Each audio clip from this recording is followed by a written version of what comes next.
Di balik senyum bahagia pasangan yang menanti buah hati, tersembunyi sebuah misteri yang mengancam keutuhan rumah tangga mereka. Sebuah ramuan tradisional dari sang ayah mertua, sebuah kehamilan yang dinanti, dan sebuah kecurigaan yang merayap perlahan. Zaki dan Amel telah menikah selama 5 tahun. 5 tahun yang penuh cinta, tawa, dan kebersamaan. Namun, ada satu hal yang membuat rumah tangga mereka terasa kurang lengkap, kehadiran seorang anak. Setiap bulan, harapan itu tumbuh, lalu pupus saat kenyataan pahit datang. Amel, seorang wanita karir yang sukses, merasa tertekan dengan tuntutan lingkungan. Ia seringkali mendengar bisik-bisik tetangga dan pertanyaan-pertanyaan menyakitkan dari keluarga. Zaki, suami yang sangat mencintai Amel, berusaha keras untuk menghibur dan menguatkan istrinya. Pak Rahman, ayah mertua Zaki, sangat menginginkan seorang cucu. Ia seringkali menasihati Amel untuk bersabar dan berdoa. Namun, dalam hatinya, ia merasa khawatir dan sedih melihat anaknya belum juga dikaruniai momongan. Suatu hari, Pak Rahman datang berkunjung ke rumah Zaki dan Amel. Ia membawa sebuah botol berisi ramuan tradisional yang dibuatnya sendiri. Ia mengatakan bahwa ramuan itu telah terbukti ampuh membantu pasangan yang sulit memiliki anak. Awalnya, Amel ragu untuk meminum ramuan itu. Ia tidak percaya pada pengobatan tradisional. Namun, karena desakan Pak Rahman dan keinginan kuat untuk memiliki anak, ia akhirnya luluh. Ia meminum ramuan itu setiap hari sesuai dengan petunjuk Pak Rahman. Beberapa minggu kemudian, Amel merasakan perubahan pada tubuhnya. Ia merasa mual, pusing, dan lemas. Ia memeriksakan diri ke dokter dan terkejut mendengar kabar bahwa ia hamil. Ia sangat bahagia dan langsung memberitahu Zaki dan Pak Rahman. Zaki dan Pak Rahman sangat senang mendengar kabar kehamilan Amel. Mereka berdua merayakan kebahagiaan itu dengan mengadakan syukuran kecil-kecilan. Amel merasa bahwa hidupnya telah sempurna. Ia merasa bahwa ia telah menjadi wanita yang paling beruntung di dunia. Namun, kebahagiaan itu tidak berlangsung lama. Zaki mulai merasa curiga dengan kehamilan Amel. Ia merasa bahwa kehamilan itu terlalu cepat setelah Amel meminum ramuan Pak Rahman. Ia mulai bertanya-tanya apakah ramuan itu benar-benar aman. Zaki diam-diam mencari tahu tentang ramuan itu. Ia menemukan bahwa ramuan itu mengandung bahan-bahan yang tidak diketahui dan berpotensi berbahaya bagi ibu hamil. Ia merasa khawatir dengan kesehatan Amel dan janin yang dikandungnya. Zaki menceritakan kecurigaannya kepada Amel. Amel terkejut mendengar cerita Zaki. Ia tidak percaya bahwa Pak Rahman akan memberikan ramuan yang berbahaya. Ia merasa bingung dan takut. Amel dan Zaki memutuskan untuk menemui dokter kandungan untuk berkonsultasi tentang ramuan itu. Dokter kandungan mengatakan bahwa ia tidak mengetahui kandungan ramuan itu dan tidak bisa menjamin keamanannya. Ia menyarankan Amel untuk berhenti meminum ramuan itu. Amel merasa sedih dan kecewa. Ia merasa bahwa ia telah dibohongi oleh Pak Rahman. Ia merasa bahwa ia telah mempertaruhkan kesehatan dirinya dan janinnya. Ia memutuskan untuk berhenti meminum ramuan itu dan fokus pada kehamilannya. Pak Rahman merasa sedih dan kecewa dengan keputusan Amel. Ia merasa bahwa ia hanya ingin membantu anaknya. Ia merasa bahwa ia telah disalahpahami. Ia mencoba untuk menjelaskan kepada Amel dan Zaki bahwa ramuan itu aman, tetapi mereka tidak mau mendengarkan. Hubungan Amel dan Pak Rahman menjadi renggang.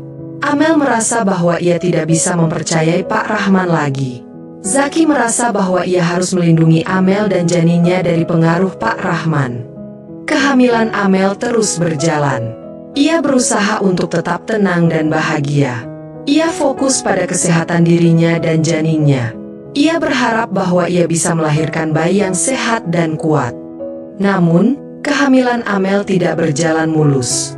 Ia mengalami komplikasi dan harus dirawat di rumah sakit.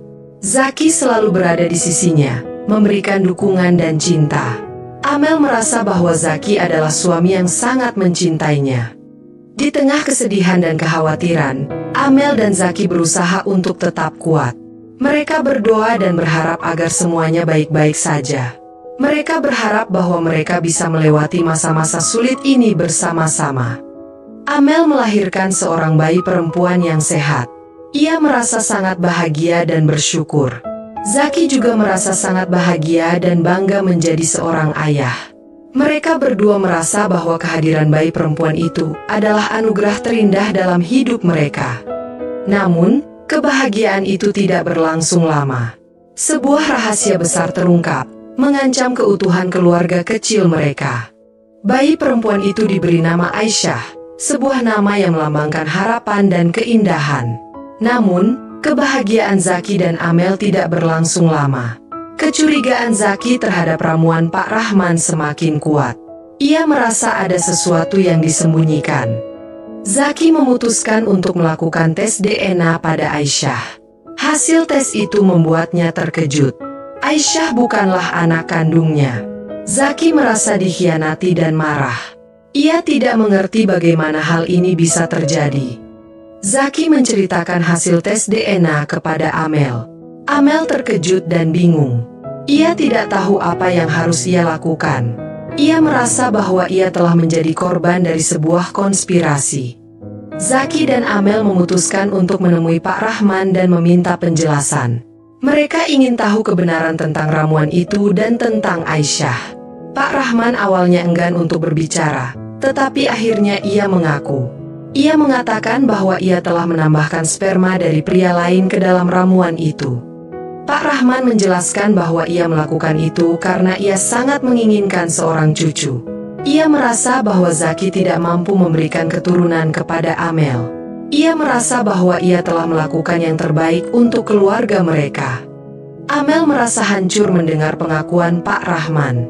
Ia merasa bahwa ia telah diperalat dan dibohongi. Ia merasa bahwa ia telah mengkhianati Zaki.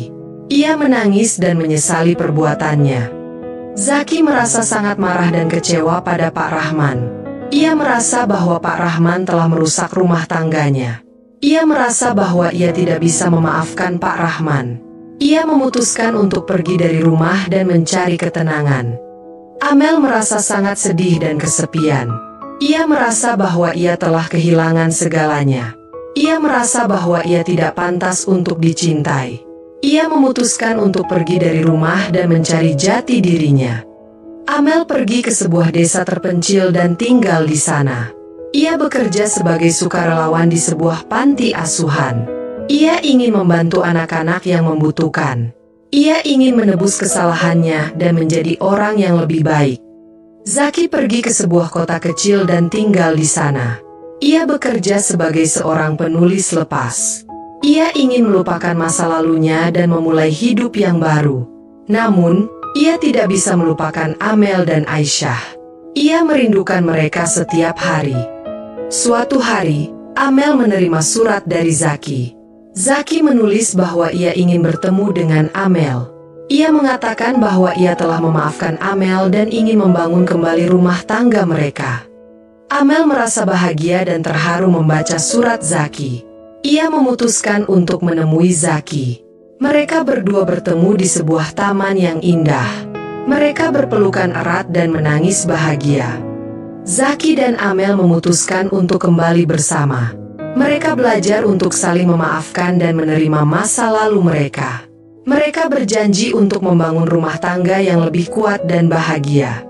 Mereka memutuskan untuk mengadopsi Aisyah. Mereka mencintai Aisyah seperti anak kandung mereka sendiri. Mereka berdua merasa bahwa Aisyah adalah anugerah terindah dalam hidup mereka. Kisah cinta Zaki dan Amel menjadi inspirasi bagi banyak orang. Mereka membuktikan bahwa cinta sejati itu benar-benar ada, dan cinta itu bisa mengalahkan segala rintangan. Mereka juga membuktikan bahwa keluarga adalah tempat di mana cinta dan kasih sayang bersemi.